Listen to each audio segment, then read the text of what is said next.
Hello, dear listeners. Do you enjoy playing video games with your best friends? Then I have the pod for you.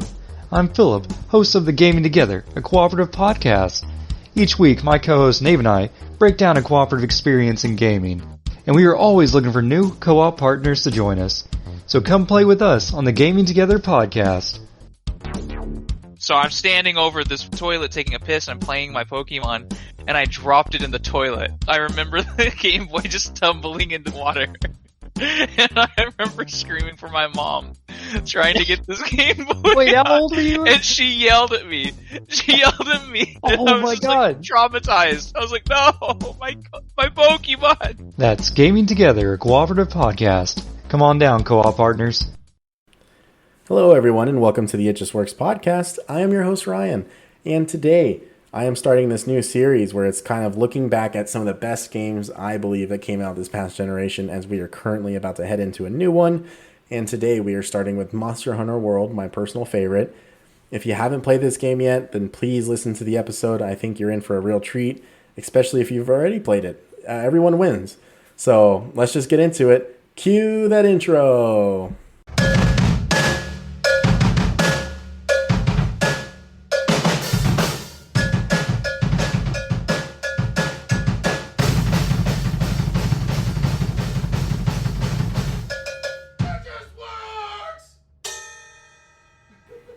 Hello everyone and welcome into the show. We are doing something kind of new today. I wanted to start a series where I kind of go ahead and talk about some of the best games of this past generation, as we are coming up on a new one with the Xbox Series X and PS5, along with, the Series S as well. And then next year, the Nintendo Switch will be getting a 4K version, so it will be joining the next generation of gaming. So I just kind of wanted to talk about a few games that I think really stood out. Just a spoiler alert, one of the episodes will be Respawn Entertainment as a whole, as I think each game they released really stood out on its own, so I kind of wanted to include them in as a package. So today, we are talking about Capcom's Monster Hunter World, which released January 18th for the Xbox One and PS4. So there was only one Monster Hunter on Xbox before Monster Hunter World. But I would say for the longest time, this franchise has been, just a lot more Japan-based in terms of its main fan base. It was popular around the world, but not enough for Capcom to really want to release it on PlayStation and Xbox. Its main target audience for the last few years has been the Nintendo audience, as they've been releasing more games on the 3DS. And then the Monster Hunter 3 on the Wii U. But anyways, so today we are talking about my personal favorite game of this generation, and that is Monster Hunter World. So I kind of wanted to do a brief history with my personal experience with Monster Hunter. So my story begins actually with Monster Hunter 3 Ultimate, which released on the 3DS and the Wii U. It released, December 10th, 2011. Thanks to my friend Francisco. He was one of my friends at my first job. Really good dude. He always talked about Monster Hunter. Obviously, the game was coming out, so he kept really talking it up. And I really trusted his opinion because he liked a lot of the same games I did. And, obviously us talking about video games, he's like, "You don't like Monster Hunter?" And I was like, "Well, I don't know. I just never got into it." And I used to see my old neighbors play it. They played it on the PlayStation 2, and then I think one of them had it on the PSP. I never got into it. So he talked me into getting the game, but I also played the the demo, back when they were called demos. And the demo is very fun. With Monster Hunter, they usually allow a demo to be released almost all the time for a mainline series game. They definitely want people to try their games out first. And I enjoyed the demo. I wasn't good at the game, so I still enjoyed it enough, and knowing that there was some type of, online component to where we can all play, and I can, obviously play with them and get better at the game, I definitely bought it. So, it's been a really long time since a game has challenged me to the point of this game. But for the first 4 hours of Monster Hunter 3 Ultimate, I didn't know what I was doing. Like, I knew I was or getting farther into the game, but I really wasn't good at it. Like I was like barely getting by with my armor and my weapons because you're supposed to upgrade them as you go, as you fight new monsters. I didn't do that. And one of the things people will never have to experience in Monster Hunter World and Iceborne is underwater combat. So at one point in the game, you fight a underwater elder dragon that is completely underwater. Like you are in a water cavern deep in the ocean, swimming around, attacking this thing. There is no land in the entire fight. And let me tell you, I sucked. I sucked really bad. I don't know how I got through it. I would say definitely patience and a lot of aggravation, I guess. So I got through it, and I'm grateful I did because I got a lot better at the game. Not like I'm over here doing tournaments or anything, but I got way more comfortable, and I understood the stats and the purpose of obviously changing your armor and weapons. Obviously, it's always good to upgrade any type of equipment you have in these kind of games, or pretty much any game that allows upgrading. It's like you're supposed to do it. It's the point of the game. So I finally got a grasp on that, and I got good at the game. I got to G rank mode, which is the in-game mode. Fought some crazy-ass dragons. One of them is terrifying, but you will be getting to meet him soon in the game, as we were talking about Monster Hunter World. It is the Azure Rathalos, but you fight him high rank at first in Monster Hunter World. But let me tell you, the G rank one the first time is horrifying when you're such a noob at the games. But the game was gorgeous and difficult, but being able to play with your friends and experience something new was really fun for me. Once I got past those 4 hours in that Elder Dragon fight, I really found the game to be kind of astonishing. Like I didn't know what to expect as I got farther into the game, but it really took me by surprise as it really stood out. Like the game was very well made. There's very little technical issues or gameplay issues. It was just very well done. In fact, I think the only issue I still have till this day with Monster Hunter 3 Ultimate, if I was to, forced to play it again, is just like the lack of tutorials or direction. I don't think you need your hand to be held with certain games, obviously, but like I literally did not know what I was doing. I don't even remember how I figured it out, but that's where I started. I've been a Monster Hunter fan since 2011. I'm extremely grateful for this franchise. I'm really glad that the Capcom decided to give the West a chance. I think this franchise deserves way more credit for what it is and how well made the games are. And so fast forward to January 6th of 2018, and we get Monster Hunter World released on the PS4 and Xbox, around the world. And by March of 2020, so this year, the game has sold over 15.5 million copies. Just think about that for a second. So I just got done telling you that, Japan was mainly where this fan base was, and that Capcom, for a long time was not necessarily eager, I would say, to release the games on the mainline consoles again. But here we are in 2020, and Monster Hunter World has hit its mark. With 15 million copies sold, and the expansion Iceborne having sold 5 million copies, I would say Capcom really did their job. It actually is the highest selling game in Capcom's history now, Monster Hunter World. So that really is a testament to how well this game was made. The reason why this game also takes the number one spot for me in terms of the best game of the last generation is it had a day one update. But honestly, like, it probably didn't even need it. Like, you probably could have had no update at all at launch, and no one would have batted an eye. This game released in such a very well-done state that it took me by surprise and made me appreciate it so much more. They also streamlined a lot of what made the older games unattractive to so many new players, where just like the gathering of materials and stuff was so meticulous. The whetstones, they broke after a certain usage. Your pickaxe broke after a certain usage. And it's not that you can't have games where that happens. It's just this game isn't about mining, like it's about hunting monsters. So I got frustrated when I would have to put a bunch of mega pickaxes or iron pickaxes as well in my inventory to take up space just to mine materials. They got rid of all that. And for some people, they might have not liked it. They might have actually liked the more crafting experience or the resource gathering experience that the old games provide. I don't know. But for me, after all these years of playing the games, I was kind of over it. I really like that they streamlined that. They also streamlined the use of items. So in the old Monster Hunter games, trying to remember if Generations had it, someone can correct me if I'm wrong, you had to stand still. So if I used a Mega Potion to get my health back or a Dash Juice to get max stamina, you have to stand still. The monster is still going to attack you. Like, it's not going anywhere. It's going to, try to take you out. So with Monster Hunter World, you can at least walk with your potion, while you're drinking your potion. I believe Sword and Shield and some other light weapons, you can run still. There's something about the Sword and Shield for sure when you use an item that's different than other weapon classes, but I don't remember what it is at this given time.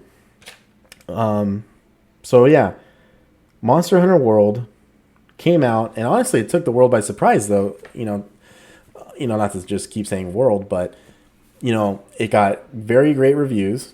I believe on Metacritic right now from the critics, it's at 90. This isn't exactly a review of the game, but you can kind of take it as that. I'd give the game sitting here right now a 9.7 out of 10. This game, in my mind, is almost a masterpiece. It really is. So for PlayStation players, there was Horizon Zero Dawn content. There was, I think they got that exclusive content. There was a Witcher crossover, Mega Man crossover, Street Fighter, Devil May Cry, Assassin's Creed, Final Fantasy.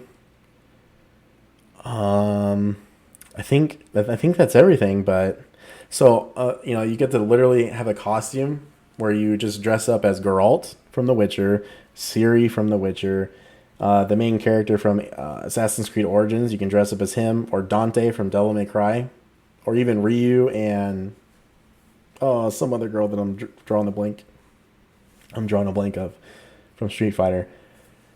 I don't remember. Anyways, so they had crossover events. They had updates where they released. So for Monster Hunter World, they released Lunastra, Deviljo, Kolfteroth, the Behemoth from Final Fantasy, which was a crossover monster. The Lichen, which is a crossover monster from The Witcher. And so Monster Hunter World was good. I had a very good amount of content. It had 31 monsters in it total, and that was not including Iceborne. We're going to get to there, but we're talking about World right now. So there was a ton of stuff to do. The story, they added more of a story than the previous Monster Hunter games. It's not that they didn't have a story, but this one actually had like cinematics, a very clear like path of this is what's going on. Here's what we're investigating. So there's a monster named Zora Magnaros, which is basically a walking volcano, and it was on its last breath. It was dying, and it was going into a certain part of the world where I guess elder dragons go to die. Well, there's another elder dragon called Nergigante, which is my best friend, and he likes to murder these elder dragons as they're dying. He likes to kill them. And I guess one way or another, if he was allowed to kill Zora Magnaros, it would destroy the environment. So it's up to the Fifth Fleet, which is a group of researchers and hunters, to stop Nergigante and find out what's really going on. So they do that. They stop him. Stop Nergigante. They repel him. Come to find out that there's actually a new elder dragon being bred too that's called Xeno'jiva. So that is the main quest. That is what happens in, I guess you want to call it a campaign. That is the main quest for Monster Hunter World. And then after that, it is, just gathering equipment, getting your stats as high as you can, and hunting your favorite monsters over and over again for the best equipment possible. But the thing about Monster Hunter is all of these monsters are so well designed that they truly feel like living, breathing creatures, though. It doesn't feel like your typical AI.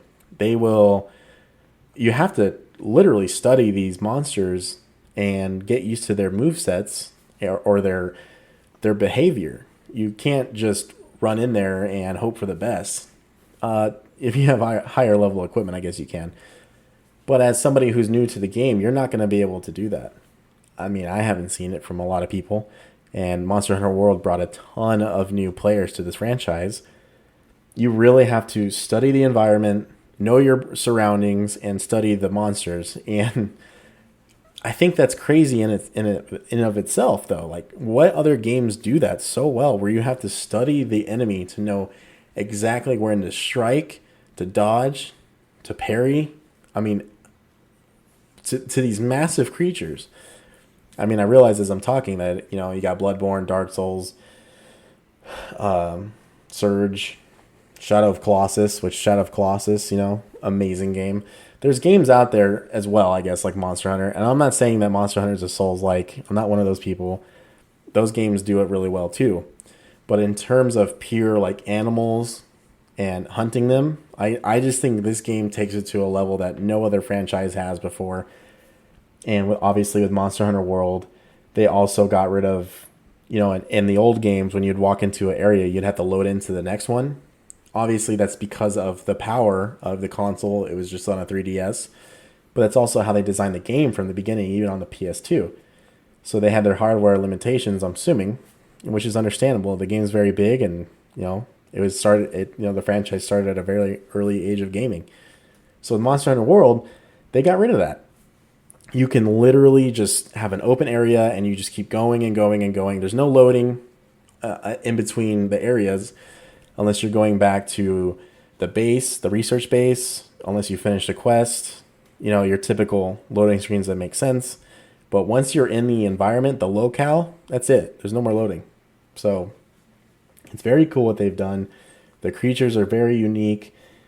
Each one of them is different. Some of them have the same skeleton. So that means that when they design these monsters, for instance, Kushala, Lunastra, and Valhisak, they are the same skeleton. So when they design the monsters, they're aesthetically designing them over the skeleton. So what you'll notice is if you're attacking each of these monsters' heads and you stun them, they're all going to have the same fall animation. So at the same time, you can use that to your advantage because even though their movesets are different, for the most part, your dodging and your moments to strike will almost be the same for each monster, depending on what level you're fighting at. And by that I mean, Kushala when he's at full anger, when he's completely angry, he's got like a windstorm around him that's basically a tornado. So you can't get too close. You have to weaken him. Valhisak has his influvia, which is like a toxic gas, if that's the best way I can describe it. If you're listening to this and you played it, then you know what I'm talking about. And then, Toaster, Teostra, I call him Toaster. And, he's got a bunch of fire around him. So, this game, I think, when it finally came out, was such a breath of fresh air as this generation, in my experience, lacked a lot of good gaming. We dealt with a generation where updates are what made the game, and we're going to be talking about that with one game probably here in a week or two as I do my next episode on it. But it's just Monster Hunter World really came out swinging, and it never stopped. It really didn't. They have holiday events, so they have exclusive outfits and weapons that they release for summer, winter, Halloween, Christmas, New Year's, the anniversary of the game's release date. All of this has weapons, costumes, layered armor, new armor sets, new event quests, fun things you can do every single time. And that, in my mind, is something that every game should really take an eye on and go, oh, wow, we need to do that. And they should. They should do that. Because it always kept people coming back no matter what. They would have new event quests that would rotate every week. Some of them, I believe, started to get a little redundant. It's like, okay, well, I've already done that over and over again. I'm good. But, so they had limited time monsters. So Kolf Teroth was here for I think a month or two when it initially released. And then they brought her back a few months later. And you were able to farm her again for her equipment, which was very good. just things like that really kept us coming back to this game. And then last year, well, before I jump into Iceborne, I also want to talk about your Palico. So your Palico is a feline buddy. It's a cat, an oversized cat that stands on its hind legs. And it can provide support and also attack monsters with you. And you can kind of customize it to an extent where you can have the cat with a sword. You can have it with a certain weapon. You can give it armor. You can't really mix and match that much. They literally only give it a headpiece and then a body piece, which takes up like, you can't give it gauntlets. You can't give it certain greaves or a waist piece. It's all one body piece and a helmet and then one weapon. But you're able to change the weapons around and armor as well to do whatever you can. So like for instance, if you're listening to this and you haven't done it yet, one of the things I recommend the most is actually giving your Palico a sleep weapon. So if you're playing by yourself, your Palico is going to put that monster to sleep like once or twice, no matter what fight. Like it happens every time for me. And then you can give your Palico equipment. So they are allowed to bring out equipment. So there's explosives, health, traps, and orchestra equipment, which gives you support bonuses, which is what I use. And I think a couple other things that I'm drawing a blank on. But your Palico is like another level to the game that no one expected. There's a whole side campaign pretty much. It's a quest line to get all the equipment for your Palico and then experience a little side story. Monster Hunter World, before we move on to Iceborne, was fantastic. I'm really grateful for how good it is because I spent so much time on that game and it was just nice to get something different. The Witcher story DLC that they released was extremely fun. I just didn't expect such an experience from it. There's like 2 different ways to end the story to that, so that was really cool. But then they released Iceborne. So Iceborne is a $40 expansion that came out last year in September. It was recently just the 1-year anniversary of that. And let me tell you, everyone, this expansion added a whole new campaign, a few new locales, and in-game content that no one could expect. It also added 24 brand new monsters, and we've already had about 4 or 5, through title updates. And we're getting the God of all dragons, in October. So, kind of a big deal. Iceborne took everything we loved about Monster Hunter World and said, let's improve it. They added the Clutch Claw, which allowed mounting monsters and tenderizing the meat a little bit better, so you can weaken certain parts of the monster's body to get constant critical hits. It's very, very important. The only critique I would say I have for this is that it almost seems like you can't really fight the monster unless you weaken its spots immediately with the Clutch Claw, which can probably seem a little annoying at first, but it's still a very, very fun equipment piece to use. It helps you mount the monsters faster. You can shoot slinger ammo into the wall, which I forgot to talk about in the Monster Hunter World segment, is that there's a slinger or slingshot, or the Clutch Claw is, what is it called? I guess it's just called slinger ammo, but you have this arm piece which allows you to use like a grappling hook sort of, and you can also shoot out of it with bomb pieces that you find on the ground or just rocks to stun the monster or distract it. Very cool. But in Iceborne, they expanded it and allowed weapon classes to have certain combos with it. So like with a sword and shield, if I'm doing your typical chain slash attack, I can roll and then press LB and I'll Clutch Claw onto the monster, which almost immediately tenderizes the certain spot, no matter what, where it would normally take 2 tries to do that. So there's just a lot of depth that they've added. They added, I believe, 1 or 2 combos to every single weapon class that weren't in the game beforehand. Melee combos or bow combos, which are super badass. They're extremely fun to use. Every weapon in this game just feels good. And that's the thing, too, is like you at any moment you can make a new weapon set and basically completely just change your class and your playstyle however you want. You can do whatever you want in this game. And Iceborne said, let's just do it better. So with all the new locales and the monsters they've added and the in-game content, I would just say Monster Hunter World, which is now called Iceborne, is the single best game that came out this generation. And I know a lot of people may not agree, but I'm telling you, for the pure amount of content, the longevity, just the technical scope of this game is so well done. It's hard to not appreciate. The sound effects are great. The visuals are great. There's almost no glitches in the game, that are like going to ruin it for you. I'm sure there's a bunch of little bugs and crap that you can probably find. But the game as a whole just feels complete the second you pick it up. And that was one of the biggest things, again, that really ruined this generation, I think, for a lot of people, is if it wasn't a remaster, it was a game that needed updates just to feel finished. Because for some reason, deadlines just got taken out the window and they said, you know what? Just release it the way it is, and then we'll update it, and then it'll be the full game it was meant to be like a year later. So I just wanted to talk about this real quick. I think this is really fun to talk about as we are entering a new generation that's immediately looking better than this one, in my opinion. As I just talked about the PlayStation 5 showcase a couple days ago.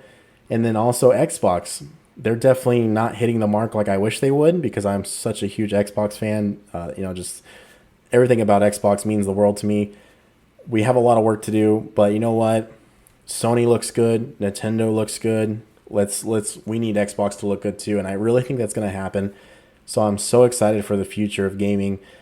I know I keep saying this, and I'm like a broken record, but we have a great generation coming up, everyone, and I hope you're all excited as much as I am. So before I go, this actually worked out really well in my favor. We have, excuse the paper, we had a couple of Monster Hunter announcements today. So there's 2 Monster Hunter games coming exclusively to the Switch, which I think is extremely smart.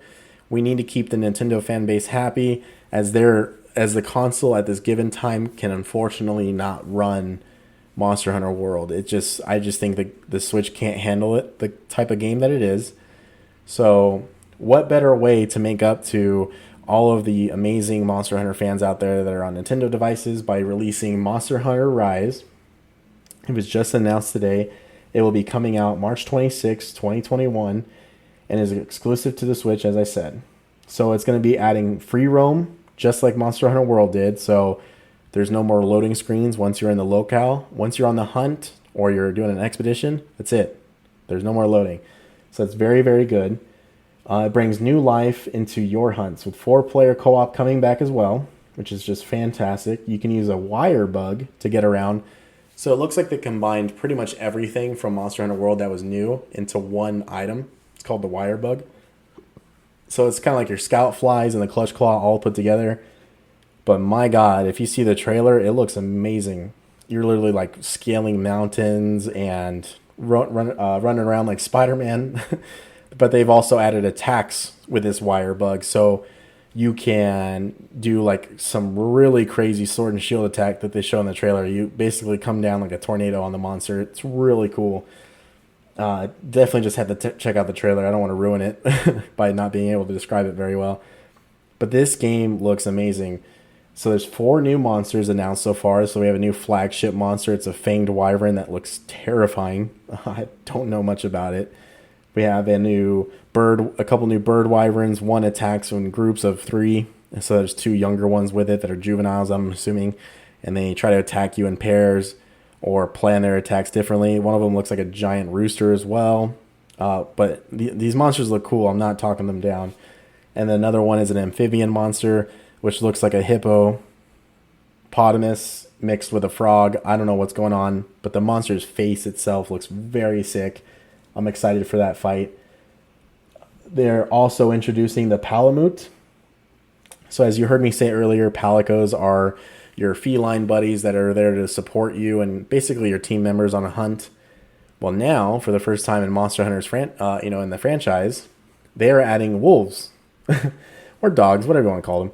But they look like wolf dogs, to be honest. And they are called Palamutes, which are a new companion that you can ride on, and it will also fight with you. So just like the Palico, you can now ride on a freaking wolf and also have it hunt with you.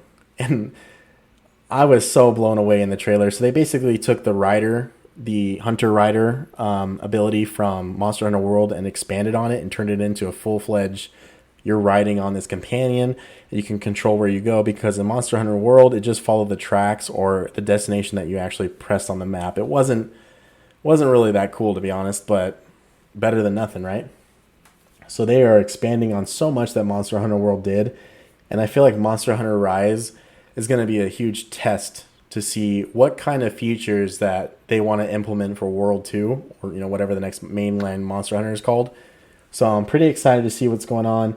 This game is such a welcomed surprise announcement. I couldn't be more thrilled to play this game on my Switch. I think Monster Hunter on Nintendo devices is great. Monster Hunter 4 Ultimate is where they introduced the Zelda DLC, Star Fox DLC, Mario DLC. I mean, I cannot wait for the amount of crossovers. I'm pretty sure we're going to get a Breath of the Wild one, so I'm very excited about that. Not confirmed, I'm just saying it would make sense for them to do it. And then you can basically just traverse the game the way you want. Like, it's going to be pretty intense. I'm really curious to see how it plays out with the hunts. If I am able to wire bug over a mountain, like, is the monster going to chase me over the mountain? Or is it kind of like going to be too easy and I can escape? Maybe just chill on top of the mountain and recover my health and stamina, or give myself buffs and then jump back down. So I'm kind of curious to see how it plays out. No matter what, in terms of mobility, I'm really excited for it.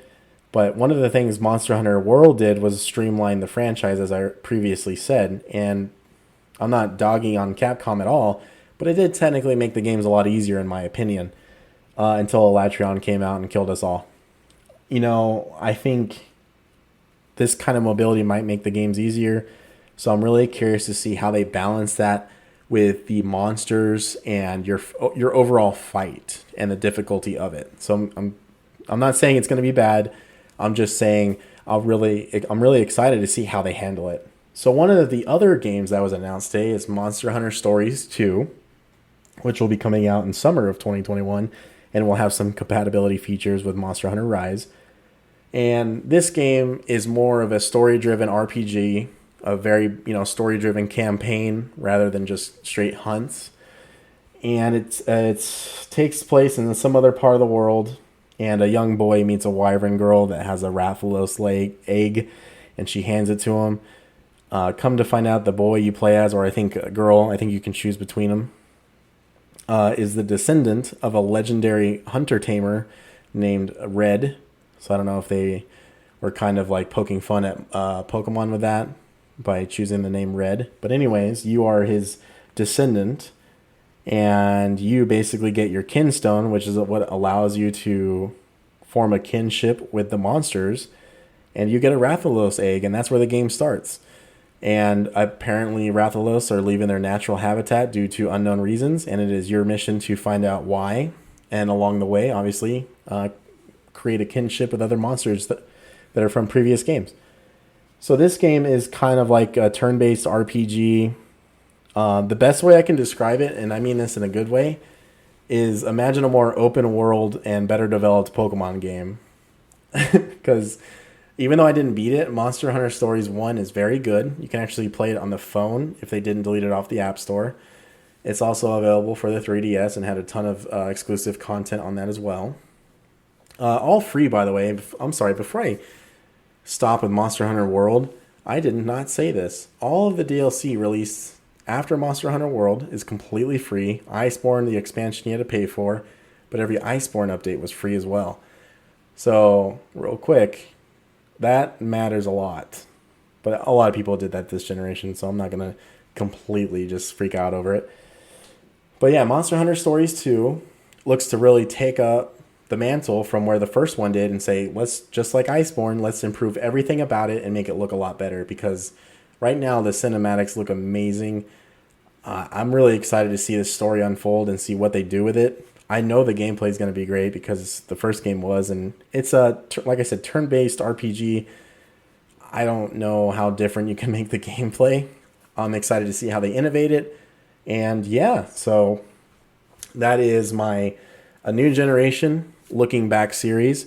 Today, once again, we are looking back at Monster Hunter World, which is my personal favorite game of the last generation. I really hope you guys enjoy this series. I'm hoping to get other people on for the next episode, as I'm talking about a game that requires other people to play with. And Well, it doesn't require in most cases, but let me tell you, it's way better with other people than by yourself. But I really hope you enjoy the episode. Thank you again for all your support on the show. You guys are phenomenal. I really appreciate all of you. This podcast is a dream of mine that's finally been realized. And to be able to record these shows and get them out to you guys, it's just so much fun for me. So if you have any feedback or if you want to join in on a conversation, hit me up on Instagram at ItJustWorksPodcast. And that's pretty much it for the show today, guys. And thank you for listening to the It Just Works podcast. I'm your host, Ryan, and I'll talk to you soon. Bye.